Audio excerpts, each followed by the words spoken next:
Colleen Harvey. I am the Executive Director at Playworks, Illinois. I've been at Playworks for the last almost 14 years. I started with Playworks as a coach, so I was really passionate about the mission, and I discovered that I could keep growing with the organization, so I went on to manage programs, then I went on to direct programs, and all the while I was able to keep growing with Playworks. We were expanding throughout the country. So I started in Baltimore, and then I was there for about 2 years. Then I moved to the Bay Area. I was there for about 3. At that time, we were doing a pretty big expansion with support from the Robert Wood Johnson Foundation. And they helped us grow to essentially the 20 cities that we're in across the country today. And I led trips that we called recess rollouts that helped establish different regions and really introduce the program to places like Chicago. So I led our Chicago team in 2011. And at the time, my personal story kind of weaves in. I'm actually originally from Wisconsin, and my spouse is as well. And so we loved the Bay Area, but we wanted to land in Chicago. That was kind of our home base, and in the Midwest. So I, at the time, was speaking with our expansion director, and I mentioned to her my interest in Chicago, and she said, this is about a year before we launched here. She said, I don't know if you should think about that. They don't have recess there. I said, what? How can elementary students not have recess? Yeah. So at the time, Chicago Public Schools was one of the shortest. They had the shortest school day in the nation. There was no recess. There was a lot that was wrapped up in that. But when we started coming, she and I, the expansion director, to visit, to do outreach trips, to have conversations, we discovered there was a need. There was a significant issue of making sure that kids could have access to safe and healthy play. And that there were amazing parents, principals, administrators that were already taking initiative and putting recess back in their school schedule. So we said, great, that works for us, and we were excited to then continue to partner, and we launched here in the fall of 2011. I launched as program director, learned a ton the first couple of years as we pretty much acted like a startup in the way that we were growing our programs and really establishing a footprint in Chicago. At some point, probably in about 2013-14, we kind of rebranded from Playworks Chicago to Playworks Illinois. We realized we have a lot more services to offer and things we can support schools across the state with, and moved into the ED role about 4 years ago. Great. Thank you for the introduction. And I'm Rachelle Jervis. I'm the CEO of the Executive Service Corps. We are a 41-year-old consulting agency focused on helping governmental bodies and nonprofits achieve their mission. And I've been the ED there for 3 years. So what I would love to learn about is your experience leading a staff. Have you had the experience either here or at a previous organization of having to provide critical feedback to a staff member? Yes, absolutely. And I think when I think about it, and of course, I've been blessed and been appreciative to have been part of different fellowships over the years, and one of them we still continue to meet. And recently we were talking a little bit about Brene Brown and just kind of her philosophy and the larger piece around like Dare to Lead. And one of the things that that struck me and that I think I've been trying to continue to live up to is, being clear is kind, right? So if you're aware and as a manager, as a leader, if you're aware of someone's shortcomings, if you're aware of something that really can need support, then it's your responsibility to make sure that you're communicating that with your team member. So I think I just see it more as a way to help ensure that their growth is at the forefront for me as well as for them. Now, obviously, the way you go about that can vary. I think it's really key that one of the things I have learned over the years of managing is that everyone really is truly different and can receive that information differently. I think giving difficult feedback is critical to ensure that the learning is happening, and so that the rest of the team can understand this is the culture, this is how we operate, this is how we function together. So getting to know people's expectations on a person-by-person basis. Absolutely, right? Yeah, I had a mentor say to me once that people often say they want feedback, but what they really want is their boss's compliments. Interesting. They're not really looking for feedback. Feedback is the thing they will tolerate. Yeah. But what they would really like is their boss to say, I see the great work you're doing and it matters to our organization's mission. Absolutely. I would call that, I think about it as balanced, of ensuring that I'm giving them, and you're right, we do kind of assume that the word feedback, gives a connotation that it's either a negative or something to be working on. We see feedback as, you did an incredible job with that proposal. keep that up, right? Making sure that people know that you see them, that you're valuing them. I would say that the other kind of tenet to the way I think about management and support of our team is just focusing on relationships. Really ensuring that, something as small as, and of course our Playworks, we like to keep things really playful. And we build relationships through play and different activities and games, just the way that we do with our kids.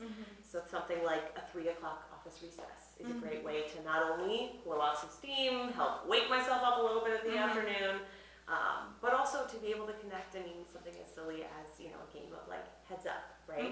Where you're just kind of getting in a little bit of competition and having fun and laughing and maybe like taking a break. Yeah, and taking a break with each other and enjoying each other. I think that's, even just something like walking to lunch together. I think there's a lot of value in that, and it really helps establish the kind of place that we want to work. And that's also another goal that I always have, is really establishing the kind of environment where people feel safe, they feel included, they feel welcomed, and they feel like they can be themselves. That's beautiful.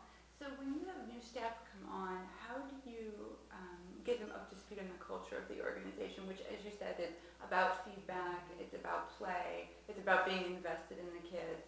Yeah. How do you get them on board for all of those things? Yeah, that's a good question. We do a lot of playing. We do a lot of, trial by fire. We throw folks in because we know that we're there also right alongside them to support them. So, absolutely. We, one of my newer team members, one of her first days, we had what we call kind of a corporate recess. So we were excited to be working with a corporation, and we went out to their place of work, like an office building, and they had kind of cleared away all the like tables and chairs from one of their office conference spaces.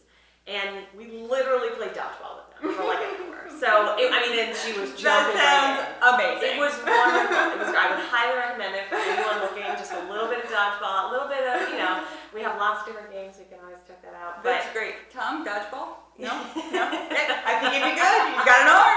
Yeah, absolutely. That was something just that really helped. I think part of what, and it's funny, right? It ties kind of into the work that we do as Playworks and our mission. It can be really hard for people to picture what we do. So when we think about it, for staff, we do it the same way, where we literally jump in and model it, just as we would with the kids at our schools, just as we would with the adults at our schools, right? Part of our work, we've really evolved over the years and seen that, of course, the general goal and mission is to really ensure that we're having an impact for youth across the country. But we know that to get there, it's through the adults. And so that's been a big shift as well over the last several years, and really focusing on that. So even more, we're doubling down on ensuring that our staff have the support that they need, ensuring that folks in our schools, adults that are out at recess, or in the lunchroom, or in the classroom, or in the office, all of those people could really use support, and we want to help partner with them. So I think that's by just jumping in, modeling. The other nice thing is, we do a lot of the kind of like the culture building practices. We try to build them into whatever we're doing, right? So when we have meetings, we always start with either a game or a check-in question, and that could be something as simple as, let's hear about your roses and thorns of the day, right? So what's going well and what's not going so well, or maybe it's something as silly as what would be your favorite superpower? What would be like your secret, superhero power? Those kinds of things really help establish, again, that, and I think this is really important for leaders too, right? To help break down and be more vulnerable and ensure that people can see that you're a person too, right? You're approachable that way. Absolutely. And it can be kind of lonely if you don't feel like you have a rapport with your team. I would ensure that, people know that, I want people to know they can come to me, they can always ask questions. I have an open door policy to ensure that, people know my job is I'm only as successful as they are. And so it's really key to me to make sure that those relationships are strong. That's really great. Have you ever been in a position of having to mediate a conflict between two staff members? Yes. And how do you go about that? Yeah, that's a good question. When there's a conflict, and I'm thinking of a couple examples. I think one of the key things, none of this is rocket science, right? But listening, ensuring that I have a good sense from both people or both parties of what's actually happening. And often I find, more times than not, in listening, I can hear the real problem that might not be explicitly the stated. Root of the conflict. Exactly. So I think that's what I really try to do, is help kind of bring that out and help ensure that if we're in the middle of a conversation about it, that I can help establish the kind of pre-information about each other or the different parties that they may need in order to find a happy middle or happy medium. It's definitely not easy. it's one of the things that I find the most challenging. It's what our founder, Jill Violet, I love, that she kind of coined for me the phrase messy human stuff, right? I mean, that's truly what it is, and she's not wrong, but at the same time, it's the core of what we do. It's so critical that, I mean, we focus a lot on social and emotional learning skills, so thinking about, do people feel empowered to advocate for what they need? Do they feel, that they're in an environment where it's safe to communicate, safe to ask questions, safe to push back? All of those things are Important. super important. So yeah, I would say that's one of the things I try to do, is ensure that I'm listening and ensure that when I have information that I know maybe either of them don't, that I really try to share it in a way that can be heard. I think that's the other thing, is really trying to strike the right tone and ensure that it's respectful. That it's respectful, and that as a leader, or at least as someone that's helping them move through the conflict, that I'm not adding to it as much as possible. Right, that makes sense. You mentioned staff members having to advocate for their needs. Have you had the experience of a staff member coming to you and asking for special accommodations in some way, and how do you handle that? Yes, absolutely.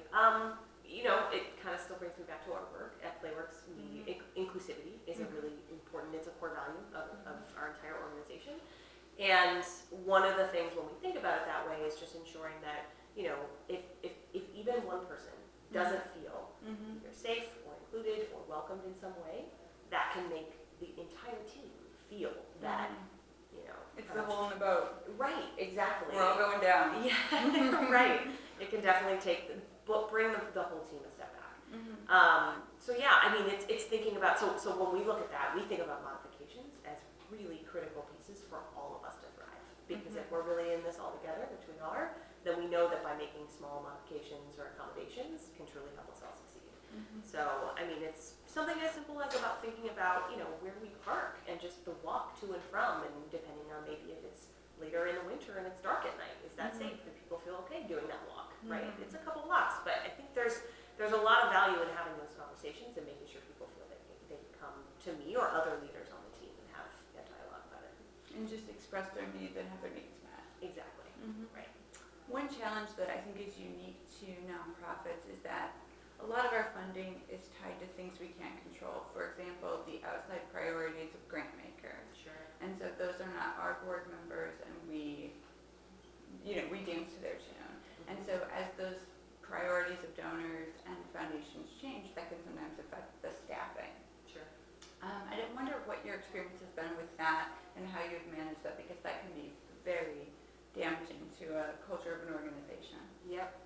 Yeah, I mean, absolutely. It's one of the most challenging experiences having to go through as a nonprofit leader. Yeah, I've experienced a couple of layoffs, and unfortunately, I would say that yes, they had an impact, a significant negative impact on our team's culture, on how we were feeling, on even the kind of what does the future look like, right? How do we regain the stability that we once had? And the optimism. And thinking about even what we do at Playworks, right? The kind of need that we have to be able to bring this to students and to really feel it authentically. So I will say one of the things that, unfortunately, if we at least have to go through that, let's take some lessons out of it. And a big lesson we learned is around, why, when we have people on the team and when we have to let go of people on the team, who are those people and why are they the ones that are let go? That was a really true examination that we had as a team. Can I ask you about that? How was that shared so that people didn't think another shoe was about to drop? Yeah, good question. But still respecting the privacy of your staff, which is also tricky. Right. Yeah, I will say for Playworks, this is, we are a national nonprofit, and I run our local chapter. So I think the relationship that we had with our regional team and our national team definitely played into that. So for example, when those things, when that communication was happening, we were considering how do we ensure, like you said, right, that we have the communication that's needed and that we prepare people accordingly. But we were aware that there were continued concerns around our larger financial landscape. Yeah, it's terrible. It's hard. So yeah, I think what we try to really do is consider the longer term kind of landscape and the funding, and I think and there were of course still mistakes made along the way, but I think one of the things I really appreciated about that experience was just again, I think at that time, I wasn't as far along in my leadership journey, but I definitely had experienced some level of having people being able to come directly to me and really share how they were feeling about it and know that that was okay. Mm-hmm. And so that helped lead to some real honest feedback from me and how I could improve moving forward, which I really want to stress too, that it has to go both ways. People have to feel confident in giving me as their leader direct feedback and things that I need to work on so that they can really feel comfortable in when I'm giving them that feedback, right? Mm-hmm. So that said, yeah, we moved forward, and one of the things we really focused in on is, okay, how do we ensure that when people are here, they're getting leadership development that they need, they're getting professional development that they need, and they're not in a position where their job or their role will be, at risk. Mm-hmm. And similarly, alongside that, it's really highlighted a lot of the work that we do with diversity, equity, inclusion. We're really taking a focus this particular year. Last year we did a lot of DEI work. We worked with some really great resources and source strategies actually locally. Janine Hill, that's fantastic. And she and I have continued the conversation, and she's going to continue to support us, and we're going to work more with our board and really hone in this year on racial equity Mm-hmm. and really focusing on what kind of a difference that makes for our team. That's great. You mentioned benefits to staff. An area that nonprofits have long struggled with is turnover. And a key reason for that is long hours, low pay, terrible benefits, if any. Sure. And those tend to be the through lines of so much of nonprofits. Mm-hmm. We find so many donors are disinterested in paying for overhead and for some reason are convinced that staff who perform programmatic activities are overhead when they are very much not. Right. So that puts a ton of pressure on nonprofit leaders to figure out how to compensate staff in lieu of money. Mm-hmm. And so I'm wondering what your experiences of that have been. Yeah, I would say one of the things, so Playworks, we're really proud that we're a partner with AmeriCorps. So Mm-hmm. that is a really great piece to It's a consider. wonderful organization. Awesome organization doing really great work. Mm-hmm. And what it does is really, it helps us definitely ensure that our, coaches that are in schools have good benefits, they have support, they have a variety of different resources they can go to, things like loan forbearance, things like even SNAP benefits if they qualify. Mm-hmm. So there's a lot of great things there, I would say. Mm-hmm. And then similarly, as again a national organization, we do really focus a lot of our efforts in ensuring that our kind of employee team has benefits, health, medical, right, the different kind of basic benefits. But beyond that, I would say that right, it's tough. It's very hard. Yeah. I think we try to ensure that we bring the conversation back to why we're here Mm-hmm. and why we're invested. Mm-hmm. Turnover is real, and it's something that we look at. I think part of what we're really establishing more and more is this kind of internal professional development, ensuring that people have the opportunities that they can really take advantage of. Building skills. Building different skills, absolutely. Mm-hmm. Even just, sometimes even shadowing or kind of like modeling after a different employee in a different role.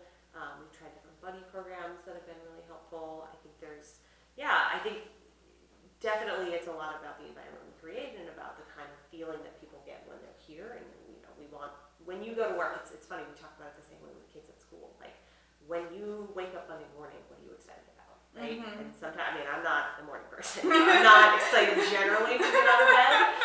But when I get up... When you ask that question, you mean for everyone else. Right, exactly. Yeah, I was like, well, I'm excited to go back to bed.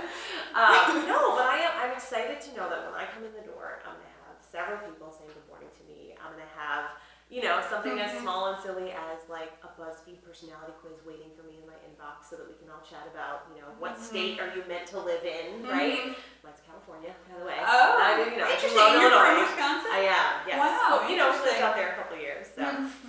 So it's little things like that that I think really help establish the kind of, if the day flies by because you enjoy the people you're working with, you are passionate about the work you do, you're working a lot of hours, but it's time well spent. It's time you're happy. Exactly. It's time that people are happy. And again, it doesn't always, there's definitely pitfalls, there's definitely like ebbs and flows to that over the course of the year, and there's so much stress, as you know, in the nonprofit sector. I think what we try to do is still kind of mitigate that stress and ensure that our team has people and resources that they can go to. That's wonderful. When I served as program coordinator for an organization, we had a very limited budget, which I found very helpful in supporting my staff was going to people who were vendors and getting things for the staff members. Sure. So, for example, the company that managed our technology and our servers, we got them to teach a free class on computer literacy. It was an organization because it was direct care of very large staff, but because they were caring for people who were in many cases nonverbal, the clients couldn't say thank you. And so getting to organize a thank you event for the staff where the location, the food, the awards, everything was donated, I was hearing back from staff who had spent their entire career at the organization that it was the first time they'd been thanked. And that's not against the clients couldn't thank them. But it's a ton of work to show real appreciation to staff that are working that hard. Sure. Right. And that, I think, was one of the most rewarding things for me being there. And it is so tricky, and it takes a ton of leadership's time to ensure that people feel, engaged and validated. And, a hard truth about nonprofit is, in so many cases, the pay is so low that people have second jobs, or they have other things going on to support their income, especially if they're, at an entry-level job. Sure. And so keeping them happy at work is so key to retaining them. Right. Because they're not staying for the money or the fame. Right. Right. Yeah, absolutely. So it's got to be something else. It's got to be they love the work and they know that their boss is on their team and it's got their back and it's making things happen for them. Absolutely. So I think that is so important. That's such a great idea to just ensure that we're really leveraging local relationships and resources we have, right? I mean, things like every year we do our youth leadership conference, the junior coach leadership conference at Google, and they've been an incredible partner. We've been so grateful, and they hosted a career night for us as part of it. Nice. Yeah, and just even having that kind of like higher level professionalism was really great to see that, we had like a cocktail hour, and we're really appreciating our staff, and we obviously as a nonprofit care typically support that, or at least not very often. But even just, Yeah, it's hard to get a grant for cocktails. Right, exactly.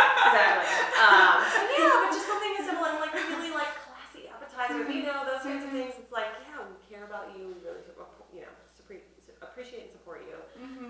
But we just actually a couple weeks ago went out for, every year at the end of the year, we at least try to do, something celebratory for our office team, and so we went out on a pontoon boat. Oh, fun! It was the best. It was such a beautiful amazing. day. We just, relaxed, had some snacks, and, commented about how, much we all love the architecture of the city. It's so great. And then I would say actually, we always do something, an annual staff retreat that typically happens in the spring, and we call it the Chi-Town Classic. And of course, not surprisingly, as we are Playworks, we make it into a fun competition. So the idea is that it's all about the full team. It's just about a fun day, and we take one full day. Typically, it's either an out of school day or teacher report card pickup or parent report card pickup, and we create a series of activities and games where all the coaches and really our whole staff is kind of like competing throughout the course of the day, and then by the end of it, there's a true winner of the golden kickball. And so we literally spray paint the kickball. That sounds so great. I'm very jealous. Yeah, it's actually our this past year's winner is one of our site coordinators. Oh, that's She's great. That's wonderful. See, first Yeah. kickball, then management. Right? Exactly. It's a very clear ladder at Playworks.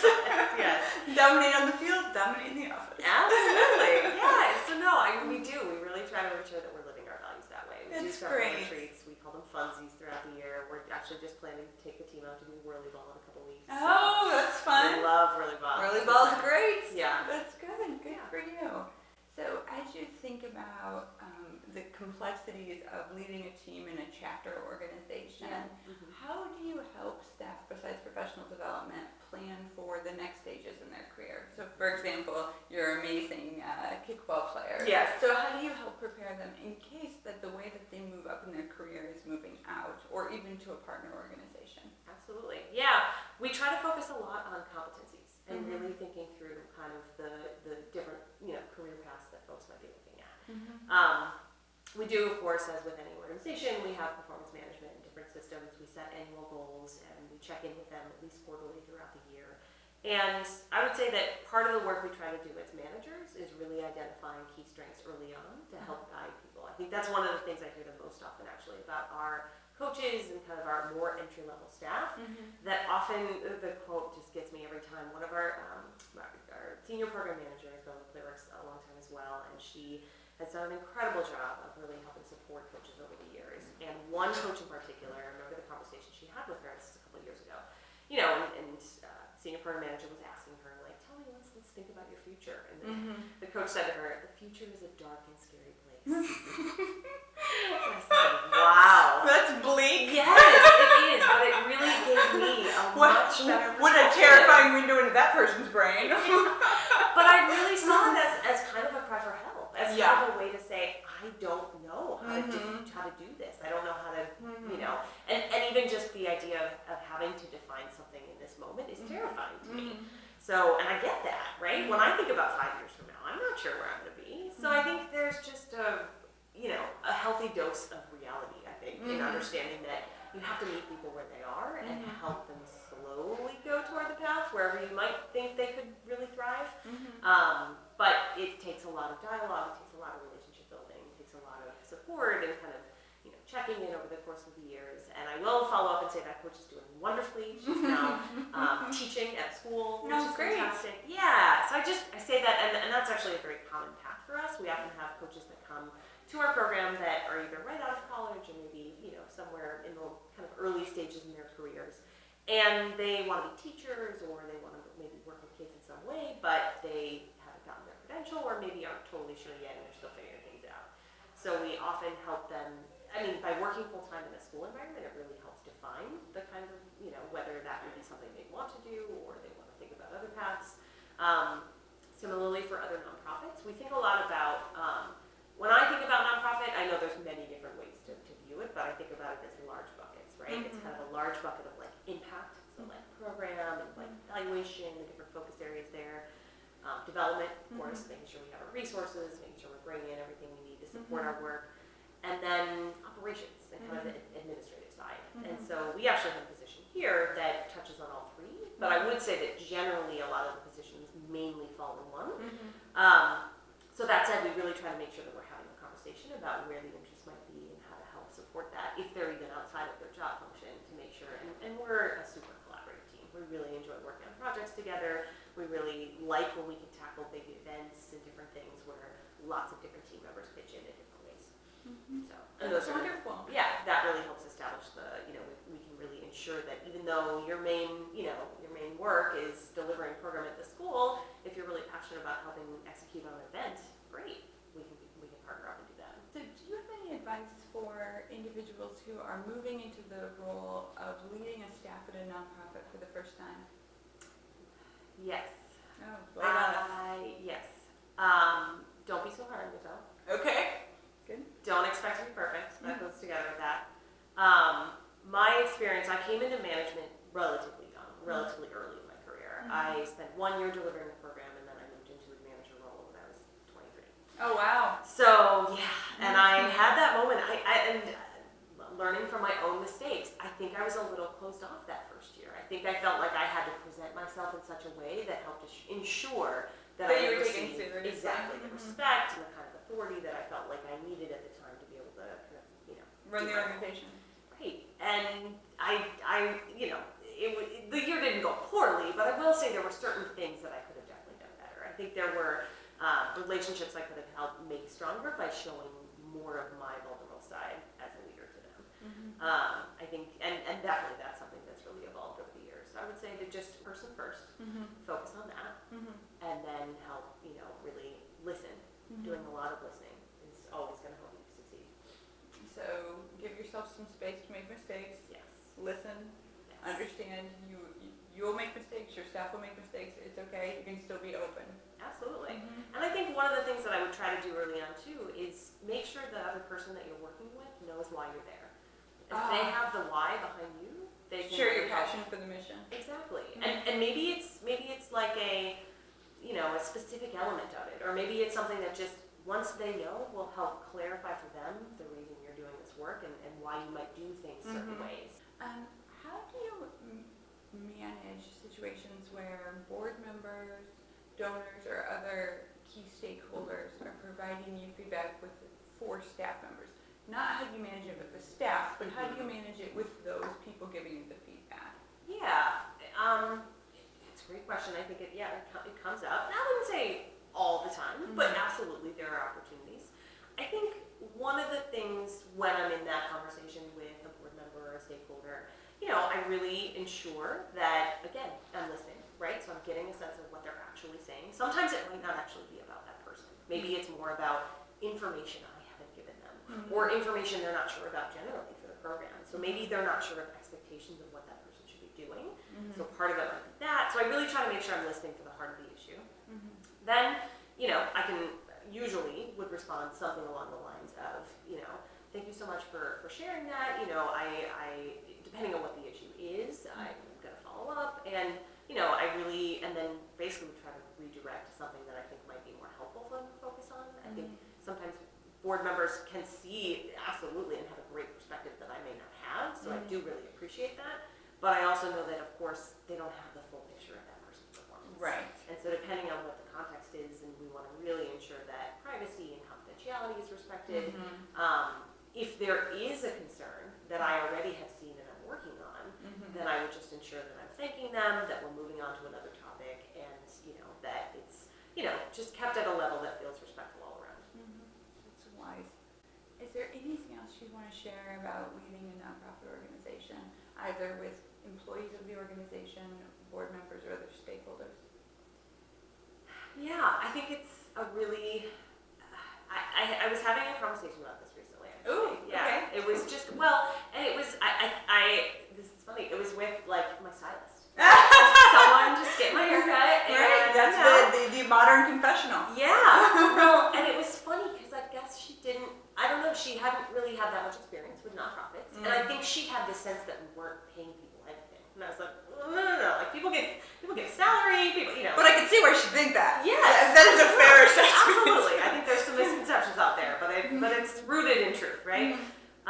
But the conversation she and I had was more just, and I heard myself telling her, I feel so proud to be able to do what I do, and I'm kind of in disbelief that I get to do it every day, and that I get paid for it. Right.